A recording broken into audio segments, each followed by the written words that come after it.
Hey everyone, welcome back to the On the Rise podcast. This is episode 10, and today we have a big guest. It is Clarx. He's a Polish producer who is currently being played by millions all over the world. He's getting released on No Copyright Sounds, Armada, Future House Music, and many more labels that are upcoming. And recently his track was just played at Tommorowland by Alan Walker. It was his track Titans with Uplink.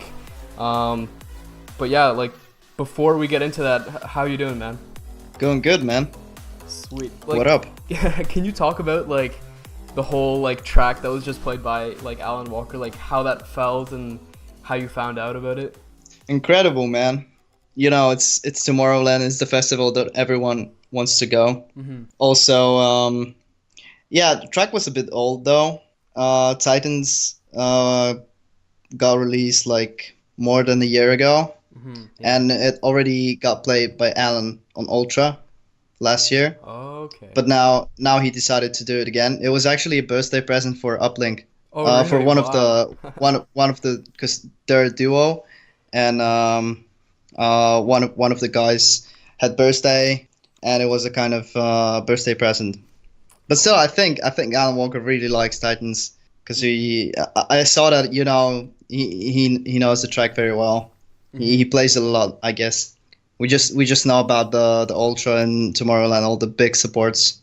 And also EDC, I guess. I guess he played it. I don't remember, but I think he played it on ADC as well. Oh wow! And I actually saw him live. I think this past winter he was here, and I'm pretty sure he played that track. So he's been playing it regularly at big festivals and stuff, which is awesome. How do you feel about that support that he's giving you and stuff like that? I think Alan Walker is a great guy. He supports a lot of producers that are not really known, unpopular. Mm-hmm. Well, because I think it's because he knows how it was to be a small producer with a dream. Because I know where he started. There was a group. I think it was called FL Studio Group or something. Mm-hmm. I don't remember. I'm not into that kind of stuff anymore. The groups and stuff. But I've seen him making tracks, posting, and they were all still beginner stuff. And then he released Fade on NCS, and it got him the fame that he has right now. It's crazy. And so you're not in any of the producer groups like the Future of House and stuff like that? I am, but rarely get into that. I don't really have time. I prefer to spend my time on producing music.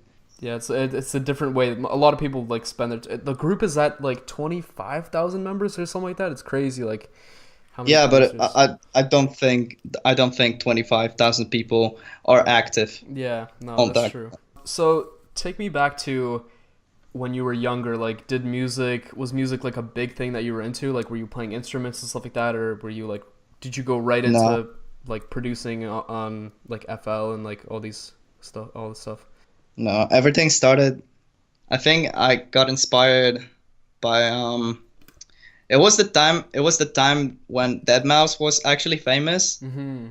You know, Strobe and the album. Jesus, what was the name? He had a bunch. There was 4 times 4 is 12 equals 12 or something like that. Yeah. Sophie Needs a Ladder. Oh yeah. A bunch like that. But yeah, I was there was an album called Jesus. Album title goes here or something. Yeah. I remember that one. Yeah, and Strobe was in that album, and I got really inspired by that track. And I was thinking how it is to make music, to make electronic music. What should I even do? I didn't know of FL Studio. I didn't know of anything yet. So I started DJing. I downloaded Virtual DJ, and I started to mess around with it, with mouse and keyboard, no extra stuff. And then a few years later, I bought a DJ controller, and I started to DJ more professionally. I was making sets. I could play 30 tunes in 10 minutes at that time because I was really good with the controller. It was small, but it was capable of many things. And then I was like, okay, DJing is easy. I need something more interesting. So I started to get into producing, and that was for 4.5 years ago. Yeah, like I mean, so you're from Poland, right? That's Yeah, man. how's the like producing or EDM community in Poland? I don't think there is any, to be honest. Every producer that gets popular or known or like heard anywhere, he's either in the USA or just outside of Poland. You know, just touring. Yeah, in the Netherlands I and think stuff. that most producers really, because Poland's scene is I think it's behind, like it's 3 years back in time. Not sure if you get what I mean. So like, oh, so like everyone's listening to music that was popular like 3 years ago? Is that? Yeah, kind of that. You know, there's a few rappers that got big in Poland now, but they're all repeating from Migos stuff from 3 years back. So, you know, the music scene, I think it's just a bit behind. Yeah, because like a lot of them are like in the Netherlands, like it's dance music is huge and stuff like that. But I mean, like from what I've seen, like on Instagram pages and I mean, sorry, not Instagram, Facebook pages of yours, like the clubs, and you've been playing a lot of future house music, and the crowd seems to love it and stuff like that. They seem to be like Yeah, responsive to. it's not the for a DJ or for an artist that performs at stage. It's not what it's not the music that you play. It's how you entertain the people. It's how you connect the tracks. I mean, here in Warsaw, if you just think about your set, like prepare it with a bit more popular tracks in the beginning to harder stuff in the end, that they're gonna love it. You know, you have to play some radio stuff, mash it up with some EDM drops, you know, future house, and then it's gonna work. That's why you said that the crowd seemed to love it. So you say you've kind of like you've mastered, or you're really. So it's been like 4 years since you started DJing, right? So in those four No, years, I've been DJing for 7 years. I mean, 7 years back I started to DJ, and then after 3 years when I started producing, I really just quit DJ, and then I started to DJ again when I got asked to play shows. I don't know if that makes sense. yeah. So So it's like. I quit DJing. I was only focused on producing, and then my first show was in Holland, the Netherlands. Big shout out to Debris for just getting me there to play the show. It was my first ever show as Clarx. It was already in the Netherlands, outside of my country, so it was crazy. It was really difficult. I was so stressed, man. How did it feel to play on stage after such a long time? Well, it was my first time on stage, because before I was DJing like small parties, you know, or events, and then it was like first time on stage. Man, I had the set prepared. Like I knew what I'm doing at the time, but I was so stressed. It's incredible, man. Really difficult, really difficult. I started to play, and then it was just an hour. I came out so sweaty, man. And that was along with Debris, right? He was playing. He was also Yeah, DJing. yeah, yeah. He came on stage after me. And how did you guys meet? After I released my first track on first Future House track, like Clark's was pretty silent for a year, because I used to make EDM, big room, and then I came up with this Future House sound, and I decided to keep doing it. So I released the track, and then he liked it and just messaged me on Facebook. That's awesome. That's how how the friendships start. And Yeah, but that's so funny. Actually, I'm gonna tell you about this because this is funny. I've had a friend request on him like for a half a year, what? and then he ignored it, and then half a year later he adds me back Oh my and god. messages me. Yeah. Well, that's crazy. And like you would never know that like with that friend request he was gonna be inviting you to play like a show, and then you'd make tracks together. Like it just unlocked like a whole new kind of, I guess, like part to your whole career and stuff. Like it's crazy to think like Yeah, that. man. Yeah, no, that's Yeah, I just I released a Future House track and then he adds me back, messages me. It's so funny. oh But man. then yeah, we got on well pretty quick.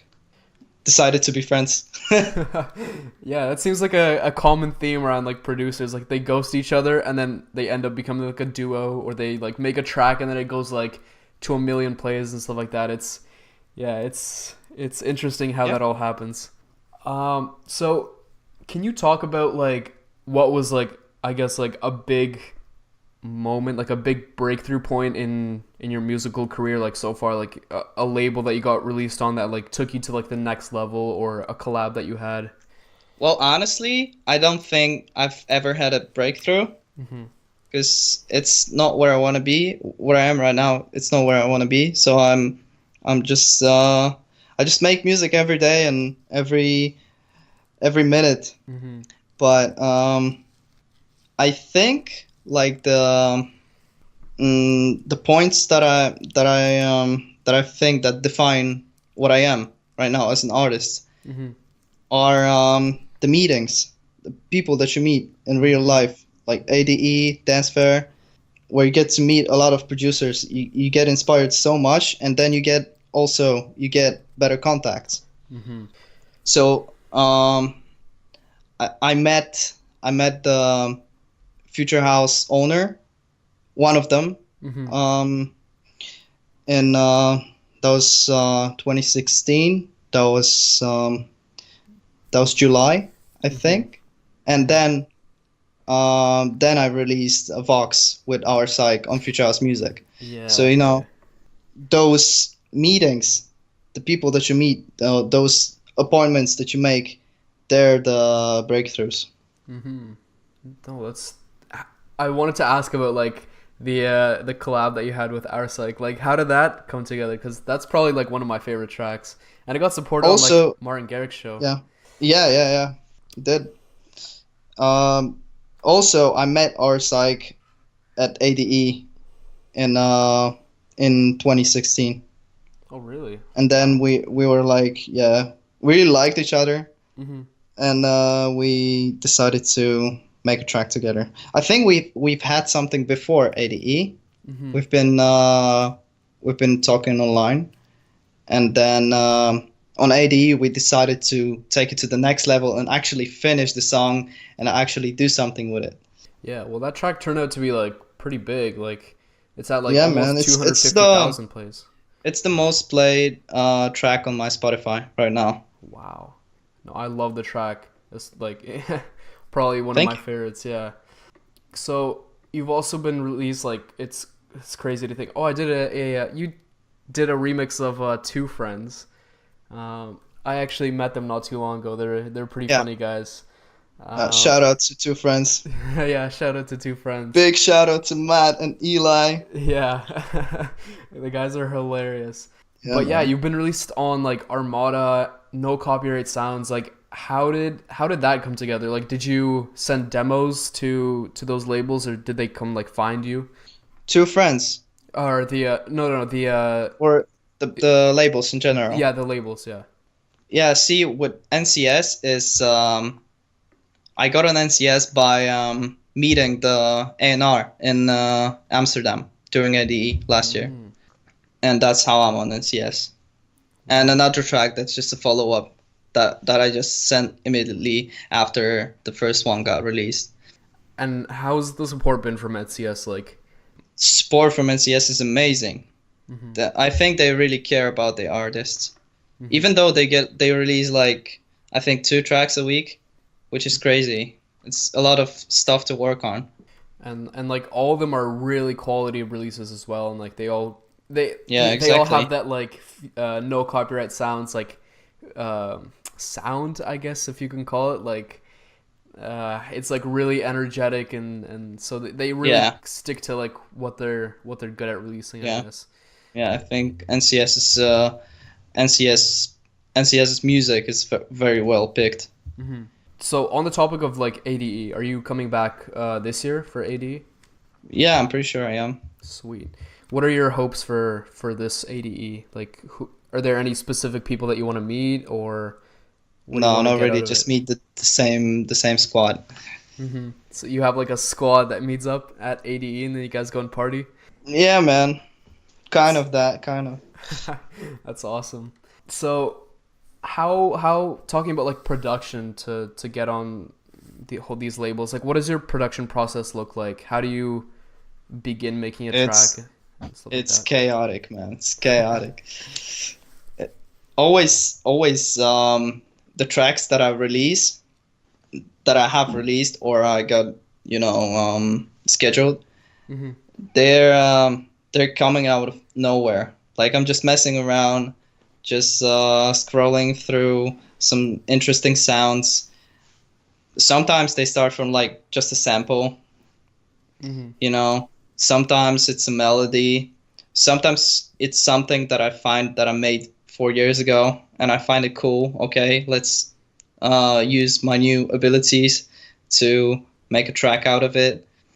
And sometimes it's just happening the natural way. I write the drums, I write the melody, then boom, okay, we have a record. That's sweet. So it's so that's what I said. It's chaotic. Yeah. And There's never like a rule that I'm hmm following.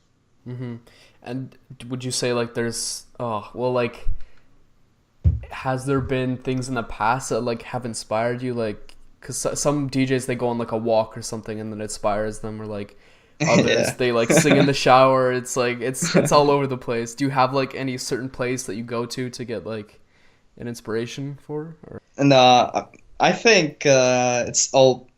Nah, I'm not gonna say that. I'm not gonna say that in an interview.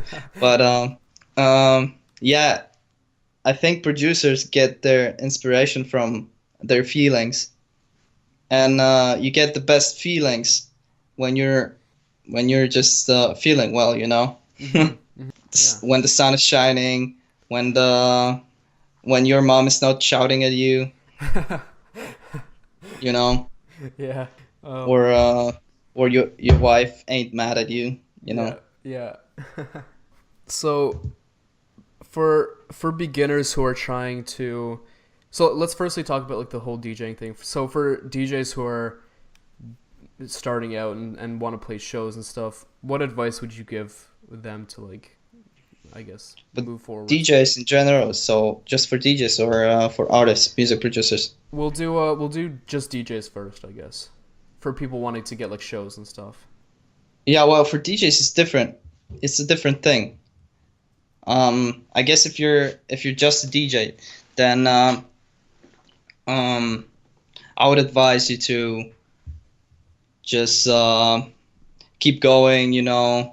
Practicing, um, doing a lot of mixes, recording that, Mm-hmm. so you get better. Then you can hear your mistakes.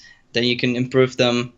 Um, Now do live mashups, like try to do mashups on the CDJs, Mm-hmm. and then if you wanna start to play shows, then I guess for DJs it's different. It's different because they don't release music. They can only release mixes Mm-hmm. and stuff. But that's not enough. You have to go up to the clubs, ask the managers to play a show. Then you're gonna get to play a show maybe with a bit smaller price. Then you're gonna get to play the show. They're gonna like you. The manager's gonna like you. He's gonna book you for another show, and then some other club is gonna just notice you, ask you for a show, and it goes on. I Yeah. guess that's how DJs roll Mhm. nowadays. Yeah. No, it makes sense. Well, now it's like if you're not a producer, you're not really like it's harder to get booked as a DJ. I think it's easy if you're skilled, if you're good at that, but it's not easy to go touring. Like you have to be known from just like a bit more than just DJing. So like a common theme that we've just been talking about is like the people that you know and like met in real life that have helped you. Like, how would you say like how much has it helped for you to actually go out and meet people in person compared to like just reaching over like the internet and hoping for someone to see your music or something like that? Like, how would you say? See, well, when you meet people, you talk to them about a lot of different things, but you also talk to them about music, and then you learn something from them, and then you Mhm. also get inspiration from meeting them, from just seeing the person that you've talked to through internet. Um, then you're actually meeting the person. It's I was gonna tell you about that you meet a person who's living like 10,000 kilometers from you, you Mhm. know, 20-hour fucking flight. That's so much inspiration because it's like a totally different person, and also has a totally different approach to music. So you learn a lot from that, and you get And inspired as well. yeah. And how would you say like the people that you've met or that you've gone out and met in person, how much have those connections helped you in like moving forwards, I guess, in your career? Oh well, it depends what kind of person you're meeting, A&R or another music producer Mhm. or a club owner. Mhm.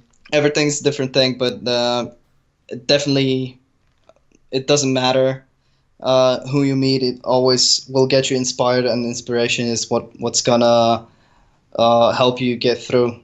That's really it really kind of like sounds true to like I've been talking to like a lot of people and like it seems like a really big common thing to like to go out and actually meet people in real life because Yeah, those are the yeah, actual like people that will help you.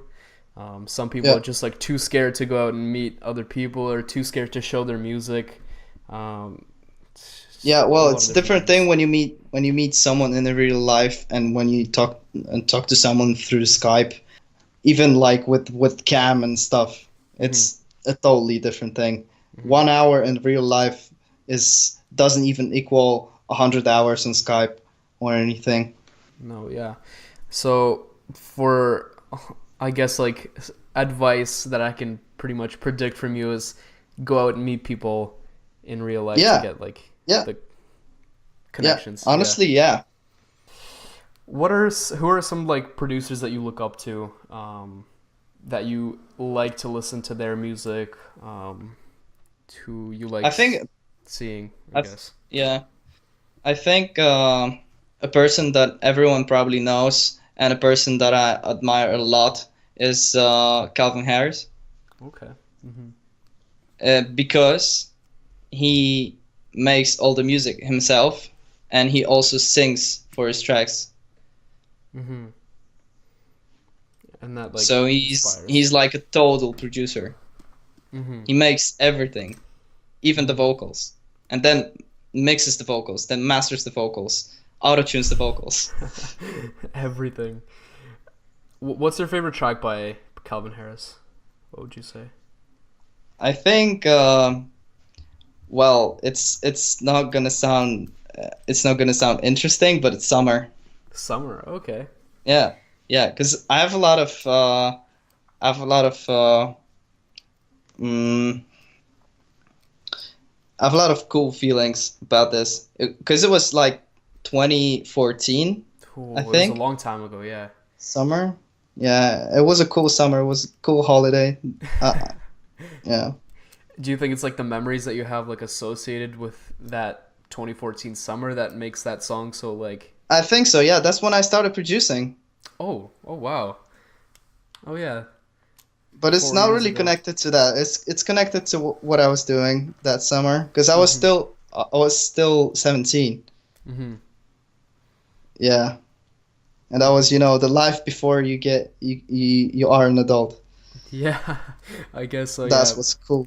yeah. The No stress-free driving life. license, no stress, no school because that was yeah, I finished high school then. Hmm. So yeah, Are you in university or like college? right now I finished everything. I Mm, was in I was in a uni and that was a sound engineer uni and I finished it. yeah. Um, so who are some artists that you want to collaborate with in the future? Damn, that's a good question. Oh damn, can we skip this question please? Well, like I've been seeing like a lot of your tracks that you've been like releasing are like just singles and like remixes. Like there are some collaborations, like of course with Our Psych and Debris and stuff, and some older ones. But like recently, like a lot of your tracks have been like singles. Like Yeah, are yeah, you and looking? a lot of them, a lot of those that are coming are singles as well. I think Mhm. every every one of them Oh is a wow. single or a remix. Is it just like because you like producing alone or like No, I love to collaborate, but it's I don't know. I don't really know. It's just like that. no? Just well, okay, yeah. So I guessing like in the future when you get big, like Calvin Harris there's gonna be a Calvin Harris and Clark's collab coming soon. Yeah, man. Hopefully, that would sound super sick. Yeah, of course. Yeah, I would Uh, love to collaborate with Calvin Harris. Calvin Harris, I know you're listening, so just hit me up. yeah. Um, actually, my favorite track from him is Slide. Slide? Does Nice. that I ring a like that. bell? Yeah? Yeah, that's probably my favorite. Because he put out like the video of like how he made it as well, which was super interesting. Yeah. On like Instagram or Facebook, I can't remember. Um, so, last and final question. What does the next like 5 years look like for you? Like, where do you see yourself in five Oh years? man, that is I don't know. I don't know what tomorrow is looking like. Really? Yeah. So my next 5 years is gonna look like I don't know. Man, Do you really, have like that's that. You should never ask this question. You should ask, especially for music producers. You should ask them about tomorrow, and if yeah. they know Oh. about tomorrow, that's already good. Hmm. Well, So tomorrow I'm so I can, yeah, I can tell about tomorrow. okay. Tomorrow I'm gonna make some more music. Hopefully get something signed because I have so much unreleased music. I need to sign it right Hmm. now. Hmm. That's good. Well, I mean, like, do you have like goals planned out for like the long term, or is it just kind of like every day is a new day, just making more music and working Yeah, towards? yeah. Well, I reached my goal. I really wanted to get on no copyright sounds, Hmm. and I have no other goals planned, which is bad. I know this is bad, but I'm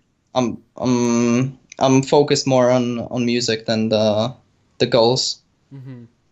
Hmm. Just I wanna make something new. I wanna try to produce unique music, something that's different. Because what I'm seeing now is that I've been releasing stuff that doesn't really sound unique. I know there's like my soul in it and my sound in it, the kind of kind of what people call a Clark style. hmm. But still, I wanna go go to the unique side and try to make something new. Hmm. It's what everyone should do. No one should ever like repeat stuff that's been done before. Just kind of like final wrap up time. So like so the people who are listening and they want to go and check you out and find all of your music, where can they find you at? Spotify, SoundCloud, even Instagram. I post previews on Instagram. in the stories when I work on something. That's I think Insta stories is a really cool place to catch up with me because I always reply on Instagram. Well, I guess that's it, man. Spotify, SoundCloud is it's where the music is, or YouTube if it comes to NCS. So could people look forward to some big tracks being released soon? Like, when's your next track hopefully being released? Um, I'm not sure if I can tell you this, but it's whatever. 31st August. Okay. Oh, that's kind of soon. Yeah, a couple weeks. Yeah. Last one was like less than a week ago, right? It was released. Yeah, it was a remix. The Justin Bieber DJ Yeah, Khalid. DJ Khalid, Justin Bieber collab. We the best music. Yeah. Shout out.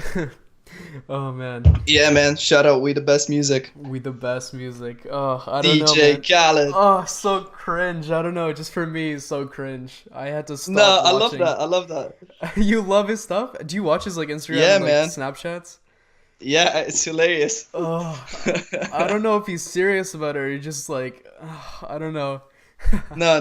Of course not. He's entertaining the people. Really? Do you think he's just putting on Yeah, like a show? DJ Khaled is known of entertaining people because he used to be like a radio DJ, RJ. It's what they call it. And then yeah, he got big. Of course, this is all. Everything that he does is for fun. Yeah. So you think he knows that he's being cringy and he's just doing it for the popularity? No, the cringe is supposed to be a joke. Oh, okay. I think. I'm pretty sure. I don't know. So you're saying like if you met him when he was behind, like not filming anything, he'd be like different. Yeah. I think so. I hope so. Cause I don't know, that'd be kind of weird. And like, what's your thoughts on Justin Bieber? Cause he has a lot of controversy around him. Yeah, I used not to like Justin Bieber, but his recent stuff is really good. That's why I remixed No Brainer. And I also No Brainer by DJ Khaled. It features Justin Bieber, but also Chance the Rapper and Quavo from Migos. And I took away the Quavo and Chance's vocals. Oh, okay, that's why. So there's just DJ Khaled and Justin Bieber left because I only liked Justin Bieber's part, and I really liked it. And I hated the Chances one. I hated the Quavo one. Oh, okay. Because I was like, I couldn't hear it. I couldn't hear any of those guys in there. But yeah, now it makes sense. Okay. Yeah. Well, people should definitely take a listen. It's a really really good remix. Thank you. But dude, thank you so much for coming on the podcast and talking about your music and everything that's been going on. It's a pleasure, man. Thank you. Thank you, man. Sweet. Well, guys, thank you for listening to the On the Rise podcast. This was episode 10 with Clarx. I recommend you guys go check out all his social media and follow him on SoundCloud and listen to his music and stuff like that. And go support him. He has a whole bunch of stuff coming out soon. But yeah, until next time, peace. Thank you. Goodbye.